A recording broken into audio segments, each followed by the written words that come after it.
ऐसे तो कहते हैं भगवान ने किसी को गरीब नहीं बनाया है, उन्होंने हर किसी को इतना दिया है कि वो अपना जीवन गुजार सकें, और अगर किसी को ज़रूरत से कम भी दिया है तो भगवान उसके लिए कुछ न कुछ ऐसी व्यवस्था कर ही देते हैं, उनका जीवन चलता रहता है।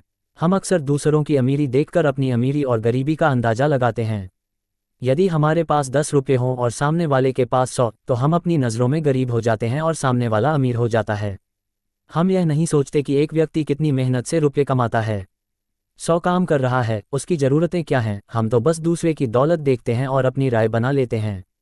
गौतम बुद्ध की आज की प्रेरणादायक कहानी के माध्यम से आप जानेंगे कि भगवान बुद्ध के अनुसार कौन धनवान और धनवान व्यक्ति होता है। साथ ही आप ये भी समझ जाएंगे कि गौतम बुद्ध हर व्यक्ति को अमीर क्यों कहते थे। गौतम बुद्ध की कहानी आपको बहुत प्रभावित करेगी और बुद्ध की इस प्रेरणादायक कहानी से मिली सीख आपके बहुत काम आएगी। एक बार की बात है, ऐसा हुआ, एक राज्य के राजा ने गौतम बुद्ध को कुछ दिनों के लिए अपने राज्य में आने का निमंत्रण दिया। बुद्ध ने उस राजा का निमंत्रण स्वीकार कर लिया और अपने कुछ शिष्यों के साथ उस राज्य में चले गए। राजा ने बुद्ध से मुलाकात की और उनसे कुछ दिन वहां रहकर अपने राज्य के लोगों की समस्याओं का समाधान करने और उन्हें धार्मिक मार्ग पर चलने की शिक्षा देने का अनुरोध किया। बुद्ध ने राजा की बात मान ली और इस राज्य में 3 दिनों के लिए एक धार्मिक परिषद आयोजित करने का निर्णय लिया। गौतम बुद्ध के आगमन की खबर पूरे राज्य में फैल गई और धार्मिक सभा के पहले ही दिन बहुत से लोग आए। उसी राज्य के चौराहे पर एक भिखारी बैठा रहता था। उसे भी गौतम बुद्ध के आने की खबर थी, लेकिन वह सोचने लगा कि धर्मसभा में जाकर और यहाँ बैठकर उसे क्या मिलेगा। जैसे जैसे लोग आएंगे वे मुझे भिक्षा में कुछ न कुछ अवश्य देंगे। पहले दिन कई लोग आए और इस भिखारी ने अच्छी खासी कमाई की। अगले दिन फिर वही क्रम जारी रहा। भिखारी ने भीख मांगने के साथ साथ यह भी देखा कि धार्मिक सभा में जाते समय लोग उदास और दुखी हो रहे थे और उन्होंने उसे कुछ दिया भी नहीं। जब वह बुद्ध से मिलकर वापस आता है तो बहुत खुश दिखता है और खुशी खुशी भिक्षा भी देता है। यही सोचते सोचते दूसरा दिन भी बीत गया। तीसरे दिन जब बहुत कम लोग आए तो भिखारी परेशान हो गया। उसने कमाई नहीं की। उसने सोचा कि बुद्ध तो सबकी समस्याओं का समाधान दे रहे हैं, तो क्यों न मैं भी उनके पास जाऊं और अपनी गरीबी दूर करने का उपाय पूछूं। ऐसा सोचकर वह भी धर्मसभा में गया, लेकिन वहां लंबी कतार थी। बड़ी मुश्किल से उनकी बारी आई।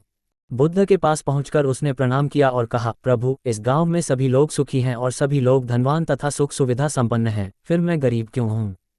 तुम गरीब हो क्योंकि तुम हमेशा दूसरों से मांगते रहते हो लेकिन कभी किसी को कुछ नहीं देते हो। भगवान बुद्ध ने उस भिखारी को देखा। आपको लगता है कि लोग तुम्हें भीख में बहुत सारा धन देंगे, लेकिन आप किसी को बदले में कुछ भी नहीं देना चाहेंगे। ये सुनकर भिखारी बड़े आश्चर्य से बोला, हे प्रभु, क्या मैं लोगों को कुछ दूंगा? मैं भीख मांगकर ही गुजारा करता हूँ, मेरे पास देने को आखिर है क्या?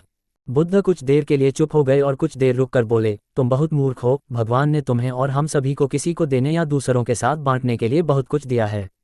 आपने एक मुस्कान दी है जिसे आप दूसरों के साथ साझा कर सकते हैं और उन्हें आशा और उम्मीद दे सकते हैं। तुम्हें आवाज़ दी गई है जिससे तुम मीठे बोल बोलकर लोगों की प्रशंसा कर सकते हो। तुम्हें 2 हाथ दिए गए हैं जिससे तुम दूसरों की मदद कर सकते हो। तुम्हें एक स्वस्थ शरीर दिया है जिससे तुम भीख मांगने के बजाय कड़ी मेहनत कर सकते हो। जिस व्यक्ति को भगवान ने बिना किसी कमी के ये चीज़ें दी हैं वह कभी गरीब नहीं हो सकता। आप सिर्फ अपनी सोच के कारण गरीब हैं। जैसे ही आप इस सोच से बाहर निकलेंगे, आप खुद को दूसरों की तरह अमीर समझने लगेंगे और आपकी ज़िंदगी भी बेहतर हो जाएगी। दूसरों की खुशी देखकर अपनी तुलना दूसरों से न करें। भगवान ने सभी को अमीर बनाया है, बस ज़रूरत है तो अपनी सोच सुधारने की। भगवान बुद्ध की बातें सुनकर मनुष्य को अपने जीवन का मूल्य समझ में आया और वह उनके द्वारा दी गई शिक्षाओं के अनुसार अपना जीवन जीने लगा। जब हम सभी अपनी तुलना दूसरों से करते हैं या दूसरों को खुश देखते हैं तो हमें लगता है कि हमारी ज़िंदगी खराब है और बाकी सब मज़े कर रहे हैं। हम अपने जीवन में कभी भी अच्छी चीज़ों पर ध्यान केंद्रित नहीं करते हैं। हम कभी यह नहीं सोचते कि भगवान ने हमें स्वस्थ शरीर दिया है, जो सबसे कीमती चीज़ है। आप कितने भी अमीर क्यों न हो, अगर आपका शरीर उपयोगी नहीं है तो वह पैसा भी किसी काम का नहीं है। और वहीं अगर आप गरीब हैं लेकिन आपका शरीर बिल्कुल स्वस्थ है तो आप अपने आप में एक अमीर व्यक्ति हैं। कोरोना काल में हम सभी ने देखा है कि पैसे से ज़्यादा जरूरी स्वस्थ शरीर है।